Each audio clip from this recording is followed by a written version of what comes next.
Hi, today on From Here to There, we have a very special guest joining us today. Eric Listou joins us from the Living in Place Institute in Colorado. Eric is going to visit with us on a very important topic.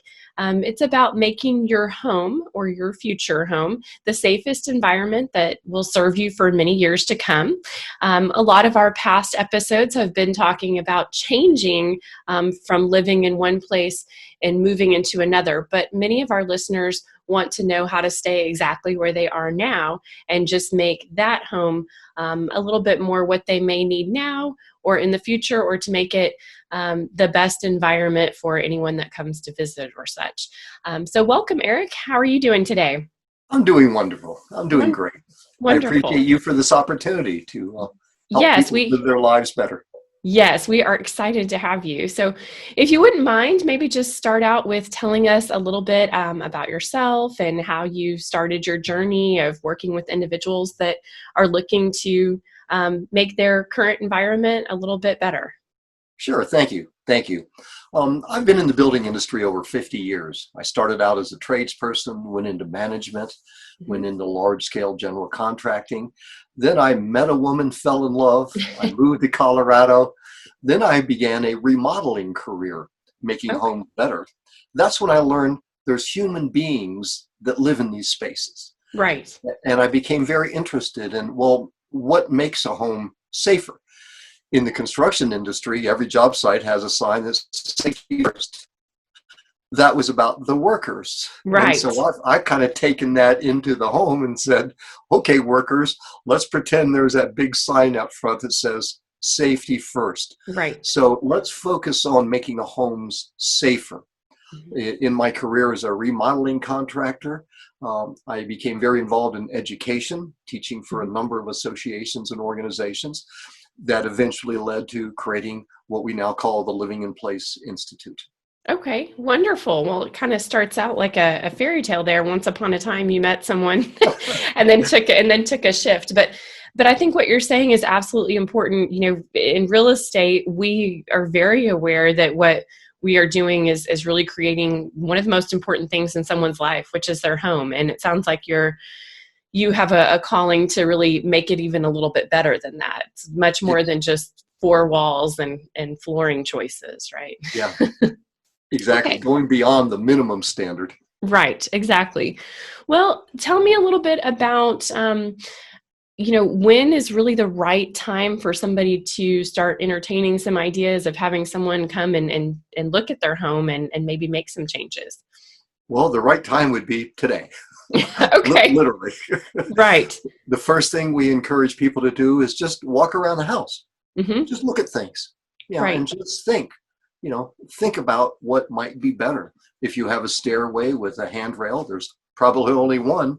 Mm-hmm. Just think, what if I had two handrails? Would it make it maybe look a little bit better? Would it kind of balance it out? And then you always ask yourself that question, would it make it safe for you? But maybe, like me, I'm the picture of health, about to turn 70. At least I think I am, the picture of health. So when you look around your home, think of people you know. Think of your friends, your family, the people you care about. Think of their safety in the home. Can maybe an older parent, can they walk down those stairs okay? Would two handrails help? So that's where you start, just looking around what would help the rest of your family. So it's okay if somebody maybe doesn't know exactly what they need, that they're just want an assessment kind of done of their home, that they're just thinking, how could this be better? And I've also seen, all ages, right? Somebody twists an ankle and then all of a sudden that staircase becomes an obstacle that it never was before. So, it sounds like you're kind of preaching the same thing we do a lot, which is being proactive rather than reactive on things in their home. Is that exactly? Don't wait for the fall to think, well, what could I have done to have stopped that? Think ahead of time. And I do not expect any homeowner to understand everything they need to do, because in fact, the housing industry, the professionals don't know either. And that's why we exist, to help, starting with the industry professionals, telling them what makes the home safer. Let's just do it that way. And then when the homeowner asks, well, then the professionally trained tradesperson, designer or realtor has a better sense on how not to say, well, gee, Eric, for a man your age, you need grab bars. I don't want to hear that. Not the best tactic, probably. No, right. So the best approach is, well, what would make that bathroom more beautiful? Mm-hmm. Most bathing areas, all they have to hold on to is the controller, the handle on the shower controller or the bathtub. So why not add something in there? And the way I put it is, why don't we add a luxury towel bar so you can hang a washcloth in the shower and go over the floor? Well, that towel bar then, if it's installed properly, could hold your weight. So if a person did slip or fall, my granddaughters, one just turned 3. I'm proud of that. So when she bathes in her home, I like the fact that I've installed a bar in the bathing area so she can hold on to it and play, and her mom can hold on to it. As we all know as a parent, trying to bend over the bathtub and take care of a child, it's a lot of strain on the back. So having something to grab a hold of rather than that tub spout or the soap dish holder that you're afraid is going to fall off the wall, and probably will unless it's installed correctly. Well, and I think you're absolutely correct. I mean, as far as bathing goes, no matter the age, no matter the health condition, it can be a dangerous thing. I mean, I know myself, even in the past couple of weeks, you get too much conditioner on the floor and it gets slippery. And, thank goodness I haven't fallen out of the glass enclosure, but I can see how something like that could quickly happen. Yes. Mm-hmm. And unfortunately, that happens all too often. Right. That's where most of the falls occur, are in the bathroom. Right. And I can say too that, showing houses to many, many clients over the years, whenever there is, certain enhancements, I've never had anyone say, like a lot of builders now are building ledges that you can even sit on and things in the shower. I don't know that they're the most conducive. They still seem pretty slippery to me a lot of times, but I've had people say, I've never had anyone say, oh, that looks, I don't know if I really like that. I mean, people say, oh, when I was pregnant, I would have loved that. Or just the extra space, like you're talking about, an extra space to hang a towel or an extra place to put items and that kind of thing. So well, I'm glad you mentioned that. In the shower, that's typically the only place in the house that doesn't have a place to sit down. Right. But we need it. So most projects now are adding in a fold down seat.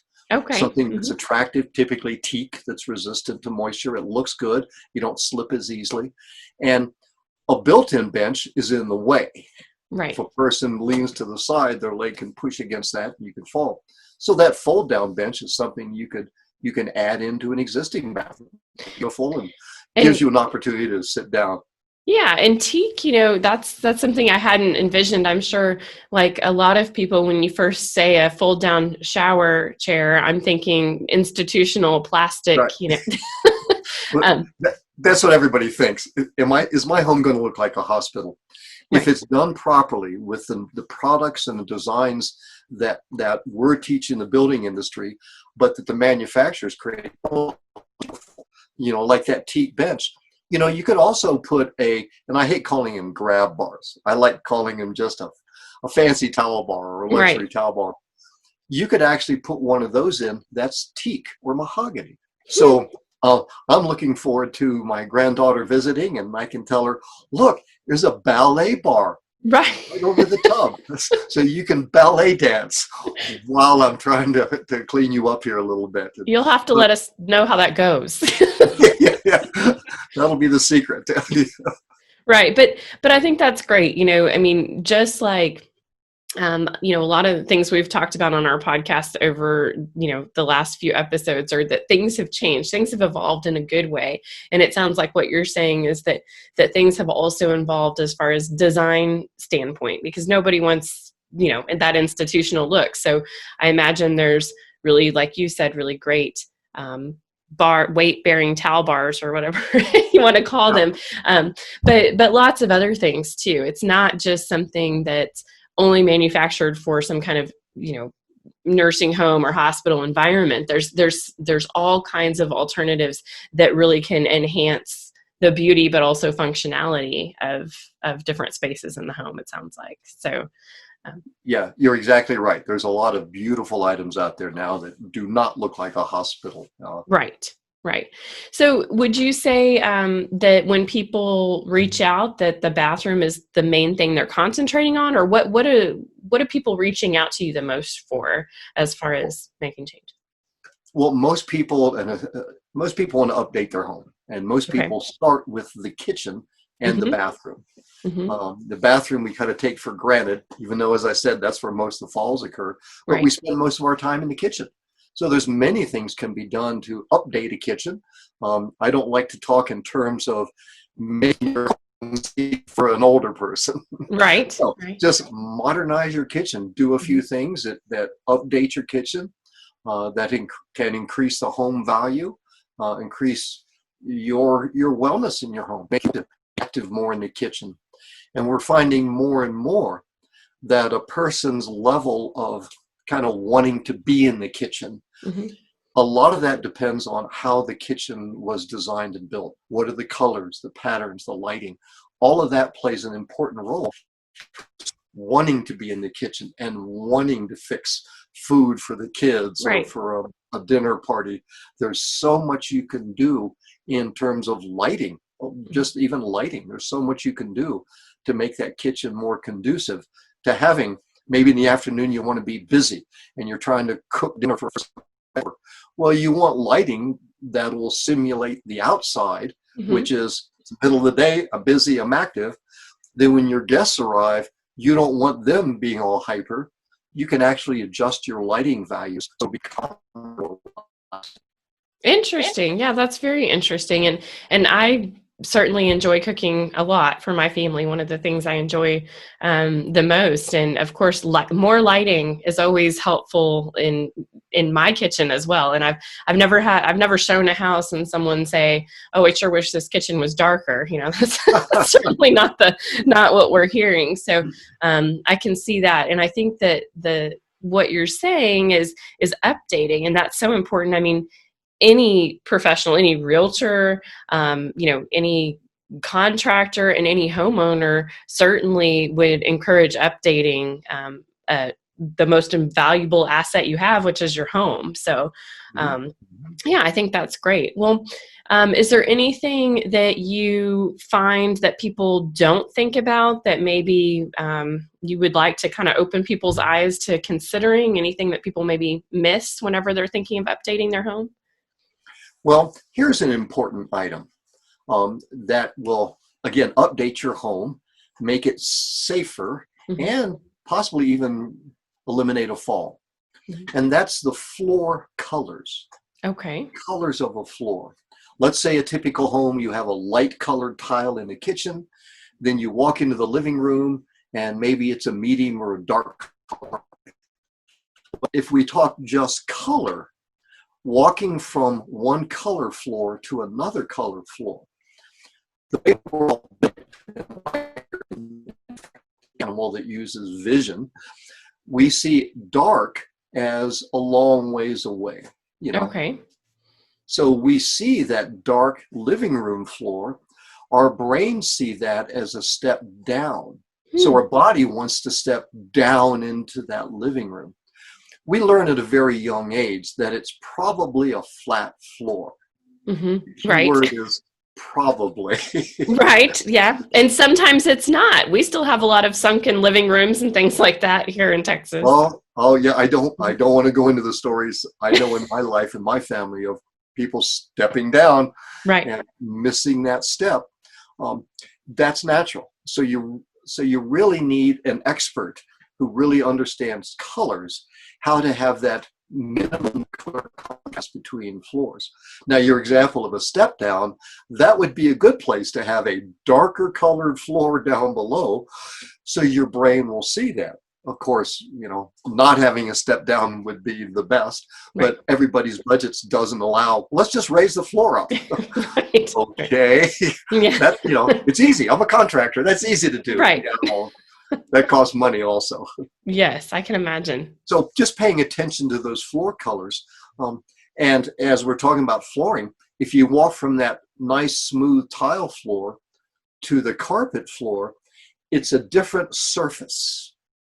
And if you just kind of think of shuffling your feet, just Hmm. shuffle your feet across the kitchen floor.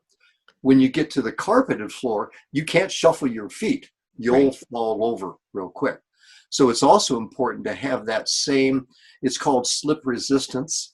And an industry professional, they know how to contact the manufacturer and find out what is the slip resistance to provide floorings that have the minimal of that slipping ability, making the home safer. So instead of talking about, gee, Eric, we need to make your living room carpet safer so you don't fall, just tell me what to update the carpet in my living room. So okay. Maybe change the flooring, maybe put in a nice soft vinyl, plank flooring that Hmm. will look beautiful, update my house. But it has that same kind of my wife says she knows when I'm tired because she said I just slide my feet across the floor. And Right. So it's color, but it's also texture and that as well. yeah, And like you just mentioned, I love that you mentioned the vinyl plank flooring because that's also a somewhat recent development in flooring, but it looks great. People love it. People love it with pets and wear and tear and easy. If you drop your glass of water on it, it's easy to yeah. clean up. So, It's also one of the least expensive floorings, quickest to install. I first learned about it in the commercial world. I mhm. watched someone in a grocery store putting in a new floor, a worker, and I stopped and said, "Excuse me, what are you putting down? I'm in the building industry, and that's an amazing product." Right. Yeah, you're right. It took over the flooring industry, but the professionals, when you talked about the texture and the colors, that's how designers have always talked about. Now designers and contractors are learning how to use that texture and the color to also improve not only the likability of a home, but to quietly improve the safety of a home. Right. That's underlying everything. I want to make it safer, but it has to look pretty. You have to be comfortable in your home. Yeah, and I mean, if somebody's considering doing an update anyways, why not make the right selection, like you're saying, for beauty, but also for livability of that home? You're already going to invest quite a bit of money into making those kind of change outs. So it's kind of encouraging people to think beyond this is what's on sale at Home Depot or something, and really look at the whole picture, because flooring, I'm sure you see this too, flooring's a long commitment for most Yep. people. So it's not something that you can change for $30, change your accent wall color. It's something that really should be thought through. So Yes, it's significant. And right. and while you're changing that flooring, you have to make sure the installer is aware of the differences in the floor level, the elevations they call them. Hmm.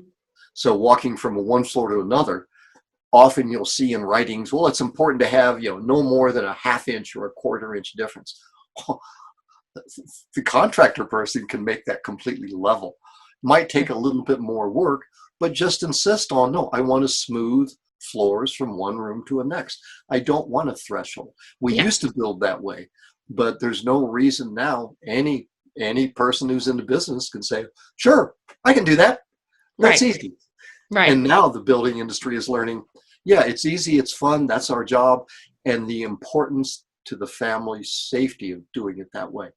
Right. Yeah, sounds like it. Well, so when somebody is, you know, maybe reaching out, considering doing some of these updates, do you ever maybe sit down with a husband and wife and one person's all on board and the other person's kind of sitting there cross-armed? I mean, do you ever see any resistance to these type of ideas, or welcoming somebody in to give them ideas? Well, that's part of human nature. I was always amazed as a remodeling contractor when I would suggest something, people would say, oh, no, no, we don't want to change anything. We don't like change. Isn't that what your idea was to begin with, to Right. change? So that's only natural. We resist things. Part of that is understanding. Usually when we resist something, it's just, I don't understand that. Hmm. It's like when airbags came out in automobiles. so many people said, I don't like that. I don't want that. That's Right. something different. They didn't understand, well, you might be able to walk away from an accident. So Right. in the home, you want to be able to not walk away from the accident, just continue walking, not have the accident in the first place. That's a great So hence, way. yeah, our That, car industry, yeah, they came out with airbags. They also came out with better braking systems and better, it's just an analogy to me of our cars are very, very safe now because the industry paid a lot of attention to safety. right. Well, okay. So now the building industry is paying a lot of attention and focusing first, like I said before, safety first. That's Right. the building industry's mantra. We just never thought about, oh, that's safety for the people who will be living there, not just me as a worker. Right. Just protecting the builder's assets, right? So, Yeah, yeah. In fact, one of our graduates is building her forever home in Omaha. mhm. And she installed a front entryway that has literally 0 steps. Mhm. You can walk from the street up into the yard. It's a gentle slope that walks up to the front door. And at the front door, normally when you open a door, there's a threshold on the Right. floor. Well, she is clever enough. She had that threshold system built into the door. Oh, wow. So when the Okay. door closes, it seals from the weather and water. But when the door opens, there's nothing. So during the construction of her home, she said all the tradespeople walked in and went, wow, this makes it easy for us. Everybody does this way because it's easier for us. It's safer for us walking, carrying material, Right. not tripping over the threshold. So it's interesting that during the construction of her house, everybody working there has learned this is how we want to do it from now on. Yeah, absolutely. Or you need to change a refrigerator out, or whatever that is. Just wheeling something across Yeah, that threshold is tough. yeah. And what I've seen too is, and this isn't age related at all. I had a surgery in the past few years where I had to use one of those knee scooters, and you don't think about a threshold until the threshold becomes an issue. And so, yeah, so and just so many things. I mean that I realized, and of course that's a temporary condition, and we hope that anyone that's listening and making these changes, that if something did happen, hopefully it is a temporary condition. It's a few weeks of recovery if something happens. But like you said, preventing the accident in the first place. And I see too that whenever I get a call, because as a realtor, it's someone that I've Mhm. moved into that house, and now 10 years later something happened. I have some clients, and they're only in their I would say early 50s or so. And I had a call that he had a disease that he had contracted, and thank goodness he was able to get through that. But he was in the hospital, and the wife called me in a sheer panic. I don't know. They're telling me that he can't move back, to our house because it was a house that was built in the 1930s. And it wasn't accessible for him in any way. And again, this is a temporary condition. But normally whenever something like that's going to happen, you don't get a warning. You don't get a 6-month warning that you're going to need, Right. you're going to need a little bit of, adaptations in your home. And so that's really hard. He was always the one that made all the business decisions and always hired contractors to do anything, painting, remodeling. And he's in a hospital bed, unable to communicate at this point. And so that's again, the proactive, reactive. And so why not have these things in place that you don't need today? Thank goodness. Maybe you won't need, but they can, like you're saying, make your life easier in some ways, and prevent that reactive other family members having to rush in and keep your house usable for you during Right. recovery. Mhm. Where our vision is that all homes are safe, comfortable, accessible. Right. That means when that person has that temporary condition, yeah, so it wouldn't be an issue. Right. The hospital person would come out and say, "Yep, you're good to go. In fact, this is better than the hospital." Right. And the temporary conditions can affect all of us, Mhm. but permanent conditions. I was shocked to learn that 1 out of 5 Americans have a challenge every day what's called the activities of daily living. Mm-hmm. Just getting up, going to the bathroom, getting dressed, getting something to eat. Just the basic activities of daily life. Right. 1 in 5 Americans. Mm-hmm. So we keep thinking, well, these are for other people, not me. Right. I don't need these. It's always for somebody else. Well, when you think about like your example, I have examples. Everyone has examples in their lives, or a family member, Right. or a friend that Right. has a temporary and often we don't know the challenge. Like if we go back to lighting, you're pretty young. Did you know that your room is 3 times brighter for you than it is for me? Oh, wow. As we get older, we need more light. Mm-hmm. So our building code that's essentially built for a young person tells us how much light we need in the room we're in. It doesn't take into account that somebody my age, I need over 3 times the amount of light I needed when I was 20.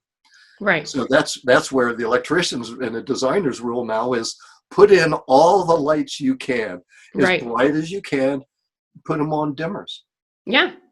And that's, we love dimmers in our house as well. I mean, like you were saying, I mean, the ambiance you want when you're having guests sit down at a nice dinner is different than the ambiance you want when you're slicing carrots and trying to read recipes. So, right. Right. And now with the world of smart, if you bring in like a system integrator, mm-hmm. A term that when it started, I thought, well, that's never going to catch on. Well, it did. What is there? No. System integrators. These are the trained professionals that understand how to make all that work together. Right. So when your guests arrive and you're busy in the kitchen, you don't have to run to the door and unlock the door. You can just tell the door to unlock. Right. And then you can say, oh, and dim the lights down. Yeah. Change the color value, turn on the lights in the bathroom in the hallway so your guests will know where to go. You can voice activate that. You can even tell the oven while you're sitting there with your guests, turn the oven on. Yes. Preheat the oven because I'm about to fix a souffle. Well, and we in our home, we have some lighting outside. We have a pool area, like little gazebo, and we spend Lucky a lot you. of our well, in South Texas, we spend more time out there, it feels like, especially our free time in the evenings and weekends outside than we do inside. But we have lights that come on when the sun is supposed to begin setting, because if we're outside and eating with our kids and playing, do you want to run back inside and turn the lights on so you can see the 3 steps up into the house? No, it would be best that they just turn on. We actually have them automatically turn off too around 10:30 at night, but of course you can override all of that as well. So, that's an example of features that we've accepted. Mm-hmm. We just didn't know that your whole house can be set up like that. Right. Yeah, absolutely. Even air conditionings and all kinds of things can be changed that way. So I have a new faucet in my kitchen mm-hmm. that I didn't think I would use the voice feature because I thought, and I don't need that. If I need 3 cups of water, I just hold the measuring cup under and I put 3 cups of water in the pan. Right. Well, my faucet I have now, I can tell it 3 cups of water, please. And it'll just put 3 cups of water and then turn off. Mm-hmm. So I'm not wasting any water.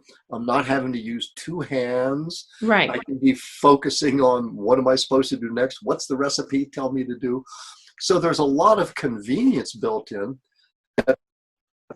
that we need that makes our lives better. And I'm glad you mentioned where you are in Texas. I was born in Texas. So it's nice talking to what might be some of my friends from back in Texas. Hello, everybody. Maybe. Yes, hopefully.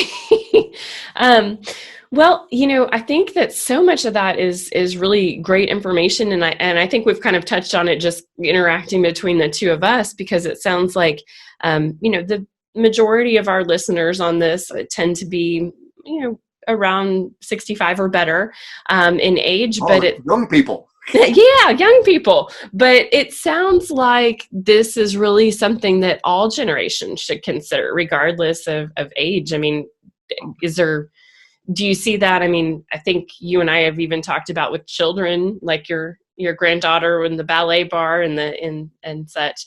It sounds like this is something that people should consider with children as well, even furniture adaptations and things like that. So, oh, absolutely. Oh, in fact, furniture, this is a very sad statistic.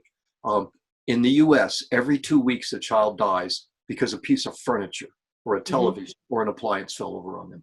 Every yeah. 2 weeks. So, maybe the first thing to start with in your home is go strap it back. And I'll share with you a little personal story, if I may. Yes. Even though I teach and I talk to professionals about the importance of strapping appliances back, a few months ago, I bought this big 55-inch TV set to use as a monitor. I set it up in my office. Then the next day I went to open the blinds. I moved the TV a little bit and it fell over and broke.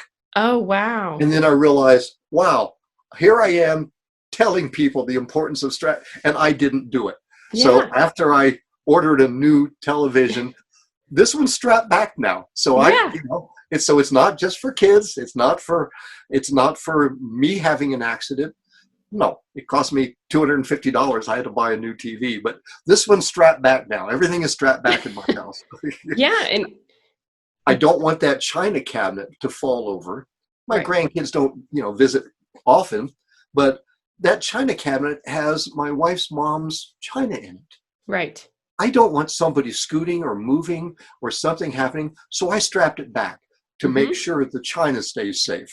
Right. So it's protecting the people, but also economically protecting some of the things that are either valuable to you emotionally or financially as well. Yeah. How could I ever replace right. the china from my wife's mom? So right. Yeah, it's a little bit of that ounce of prevention is worth a pound of cure, it sounds like.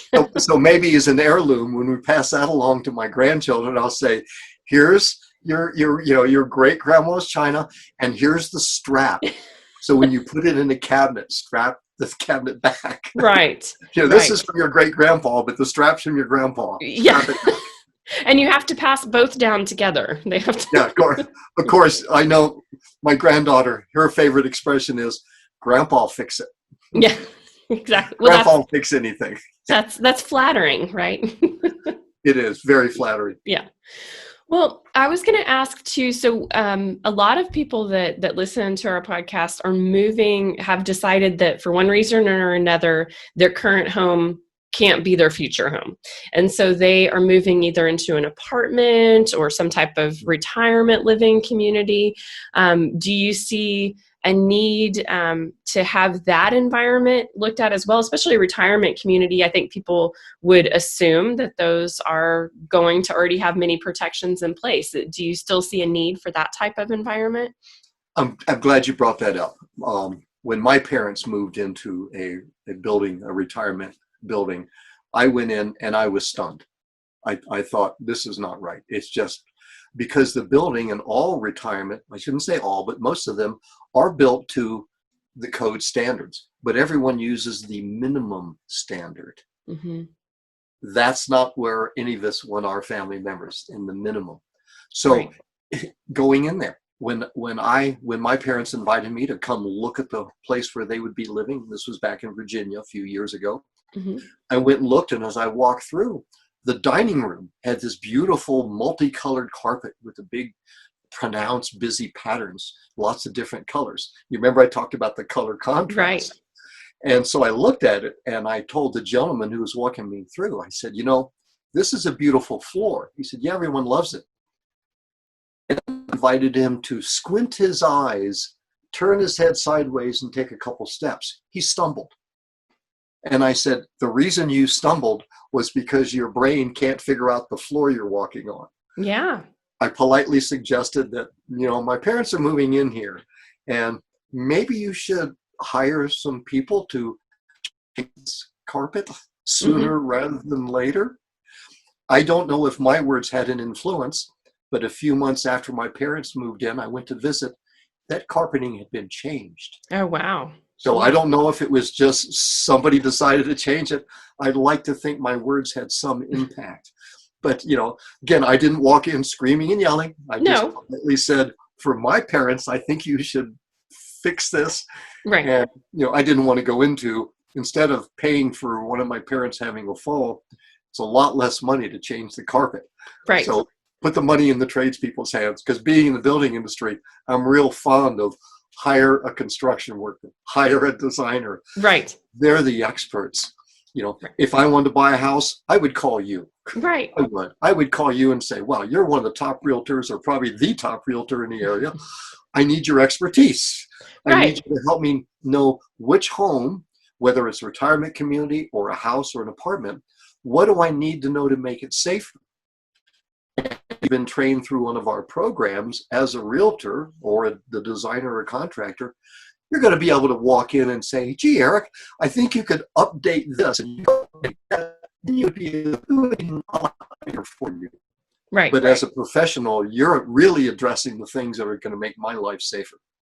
Yeah, and I think I'm a big advocate too for hire the professionals, especially when it's something so important, again, financially or to your health or whatever, to your future, those kinds of things. It's just so much easier to get it right the first time rather than, try and respond and change things out. Like if that community would have talked to somebody in the beginning, they wouldn't have had to pay to rip carpets out and replace. Exactly. Yeah. Right. Had the original team been graduates of our program, they would have said, it might be prettier, or it might cost less to use this carpet. This might be nicer. Right. And then it wouldn't have been an issue. Right. Absolutely.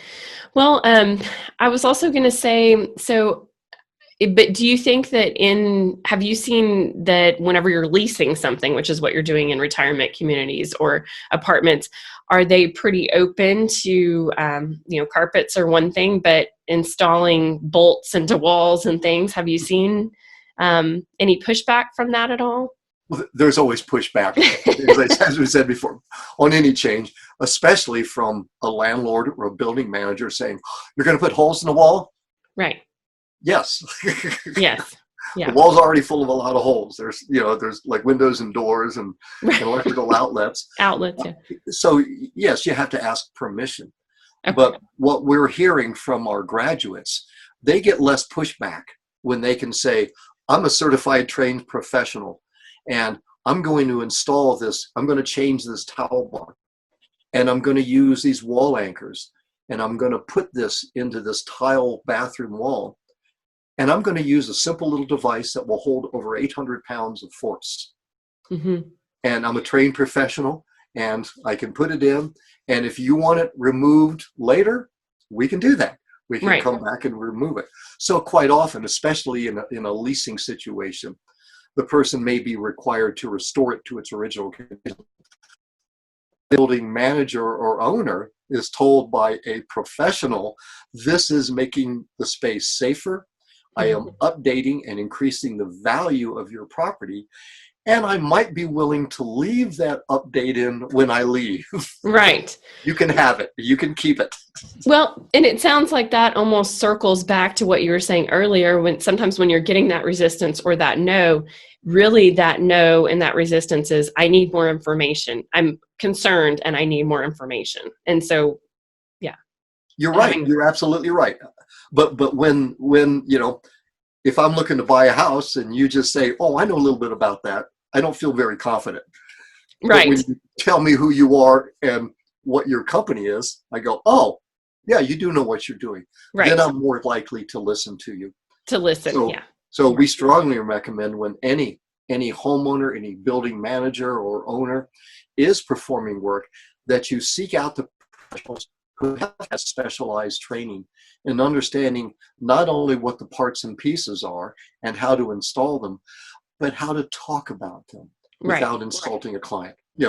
I wouldn't mind going back to my tradesperson's days of just saying, hey, I'm putting this in because this is what we always do. And in trading, we learned this is the best. Right. Well, so, talking about those professionals, I know that on your website you have, an ability to enter a zip code or address and such. But if there is someone that's listening and their address or zip code doesn't pull up any hits, can you still help them? Should they still reach out to you? Sure. One of the things that people like about our organization is that we are very small. Mm-hmm. And we answer the phone. So if anybody goes to our website, call is the number. Unless I'm busy, like right now, I wouldn't answer the phone. I actually Right. turned my phone off so we Yay! wouldn't be bothered. Right. Because I know me otherwise. I'll be looking down Yeah. yeah, doing that. No, call me. I'll be happy to talk to you, give you any advice I can over the phone, try to steer you to, if there's trained professionals in the area, at least let you know more about what you need to do.